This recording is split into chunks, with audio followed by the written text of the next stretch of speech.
returning to serve Pennsylvania? Senator, how are you feeling? I am angry. Angry and upset? Angry and upset and determined. Welcome back, and we got another eye-opening episode where we're going to unravel the twisted tales of politics intertwining with the digital currency frontier. Today's hot seat occupants, Senators Elizabeth Warren, Cynthia Lummis, and John Fetterman. We got a lot of goons to expose today, a lot to cover. Let's get it. You all should need to know that America is not sending their best and brightest, to Washington, D.C.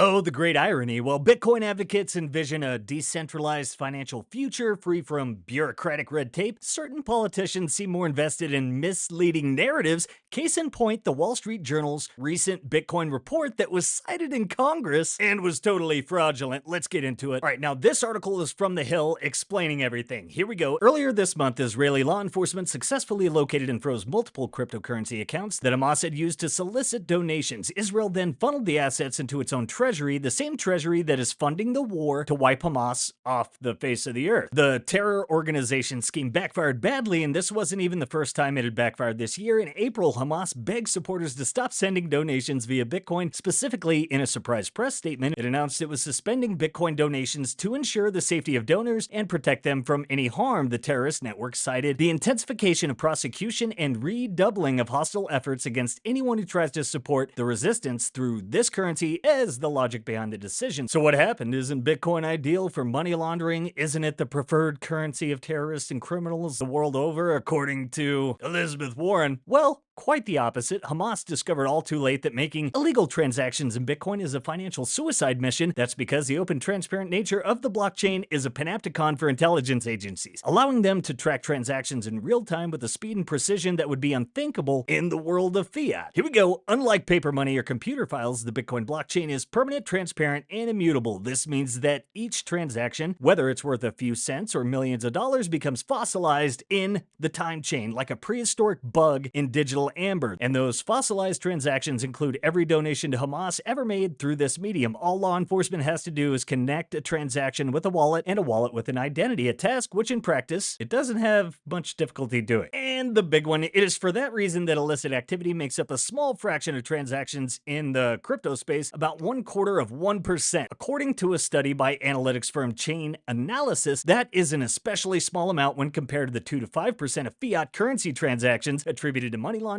and the like, according to UN data. So straight from the horse's mouth. In other words, if you don't like what certain people do with Bitcoin, you're gonna hate the US dollar. All right, we're gonna get into more of this. We got Lummis, Warren, and Fetty Wap all citing the Wall Street Journal article. These are congressmen citing fraudulent numbers in public and getting bashed for it. Now here is Senator Haggerty, and he challenges the WSJ's terror funding figures tied to Bitcoin, quoting a source estimating their numbers were inflated by a whopping 99%. Let's roll it. The Wall Street Journal recently reported that Hamas and Palestine Islamic Jihad, since 2021, have received roughly $130 million in crypto financing via offshore exchanges and platforms like Binance.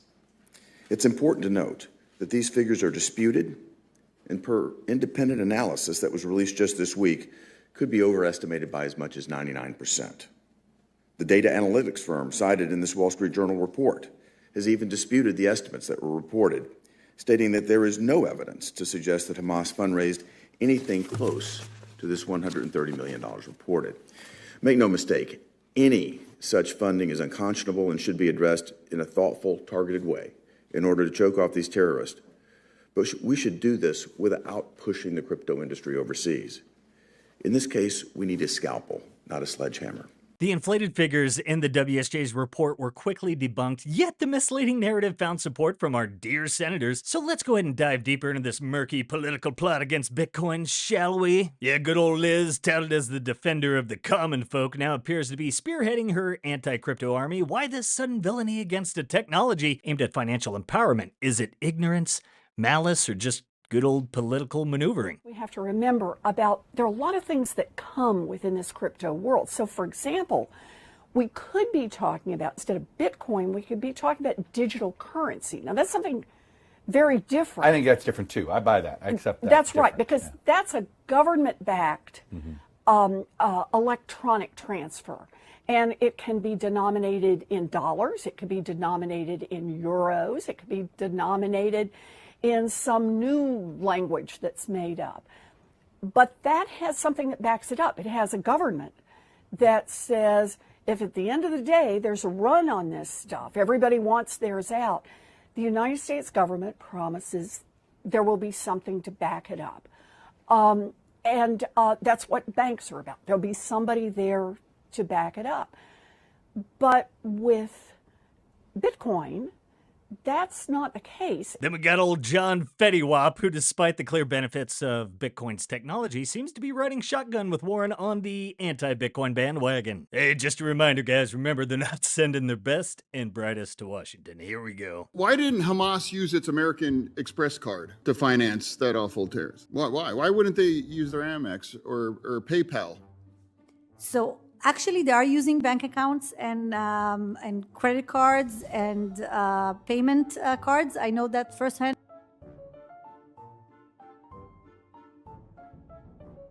These guys just don't get it. But again, here we go. The people are speaking the truth and sending the signal. But it's very sad that you have to discredit misinformation from senators and government officials, right? Don't lose sight and focus from the big picture. Crypto is currently a very small part of the puzzle. The major funding channels were and remain state funding, Iran and others. Those are the major players. Most of the funds are still being transferred by the traditional channels that we all know from the past.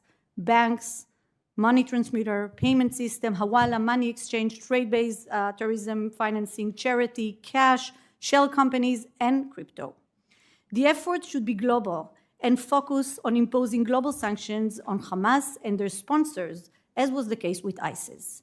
Oh, the good old misinformation campaign doesn't stop at misleading reports. The political narrative against Bitcoin seems to be a well-orchestrated dance choreographed by those whose interests lie in maintaining a centralized financial stranglehold on the populace. But the tide's turning as even members of their own parties are starting to see through the deceit and stand up for Bitcoin's potential to usher in a new era of actual financial freedom. The truth is clear to those willing to see as Bitcoin continues its march toward, well, mainstream acceptance. The desperate attempts to malign it become more transparent. Hey, the peaceful revolution? It's going to wait for no one, and it certainly won't be deterred by a handful of politicians clinging to outdated ideologies. The Bitcoin community continues to expose the fraud, debunk the lies, and clear the path for a decentralized free market future. So as you can see here, the old dinosaurs are being sacrificed to the Bitcoin bull. So see ya, Liz. Good luck at your last grasp at relevance. And no, we did not forget. Remember, Cynthia Lummis also cited this. When it comes to illicit finance, crypto is not the enemy, bad actors are. I sent the letter asking DOJ to finish its investigation and consider charges against Binance and Tether after reports they served as intermediaries for Hamas and engaged in illicit activities. All right, I want to get Kaiser's take here. We know the article was false, the allegations are risible, and his explanation is that Lummis may have been corrupted. Not surprising, she's never fully understood Bitcoin, and now we know she may be a gun for hire for the fiat money terrorists and central bankers, the actual terrorists, as we showed you with the numbers in the Hills article. Sad but not surprising, we should all pray for her. And pray for old Liz, because she may be out of a job soon, according to ChatGPT, which Dennis Porter shared predicted Liz will be removed from office due to her anti-crypto stance. The answer traced back to 2023 when Liz, a senator from Massachusetts, started her anti-crypto clown show to try and destroy Bitcoin. She had used polling data from a consulting firm that suggested her stance would not negatively impact her voters. However, her anti-crypto stance did not sit well with the public, and she lost the election. She also lost all her technology company donors. Hey, here's the hope in ChatGPT is actually like Nostradamus. And guys, I'm going to have this one linked below, but this take right here. Elliptic confirmed what we learned from Chainalysis earlier this week. Crypto is about as useful to Hamas as Elizabeth Warren is to Cherokee Nation. One thing's for sure, they really didn't send their best and brightest to fight Bitcoin. You guys are totally screwed. Go ahead and take a look what's funded by fiat. As we recall, Warren had another false report. Looks like a lot of cuckbucks right there if you ask me. And this is so true. They're all fighting for Bitcoin, and when someone falls, someone else will stand up and carry the banner. The state has kicked the hornet's nest, and Bitcoin is responding with a vengeance. I think that the reason that Bitcoin is going to win is because of the community ethos. And when I refer to cyber hornets, I refer to everybody on Twitter and everybody in the community that's educating the world and defending Bitcoin. Yeah, and they're the loud in-your-face cyber hornets. But I was also thinking about every Bitcoin miner running a Bitcoin mining rig everywhere on Earth, and they're fighting for the network. And I was thinking about everybody running a node. And I think about a node is like an altar to Satoshi in your house. As long as everybody is running that node, they're defending the network and they're defending the movement. And I was thinking about every company. And I was thinking about every single technology that integrates into Bitcoin. I was thinking about every analyst and every politician and every journalist that's defending, speaking out for, educating, or supporting this network. And it's happening in every country, in Korean, in Japanese, in Spanish, in Russian, everywhere on Earth. And, you know, one thing that I just love is, you know, if you go on television and you're the CEO and someone says, what do you think about Bitcoin? I think, okay, I'm going to talk about this and try to explain to the world why this is good for the earth, good for technology, the future of humanity. And then when I get done, I go home and I turn on the television, there's another Bitcoin CEO. And then the next morning, there's another Bitcoin CEO. And the next day, there's an analyst. And the next day, there's a politician. And I just think that's so great to be in a community. Every one of them is a cyber hornet. They're all fighting for Bitcoin. And when someone falls, someone else will stand up and carry the banner and take it forward.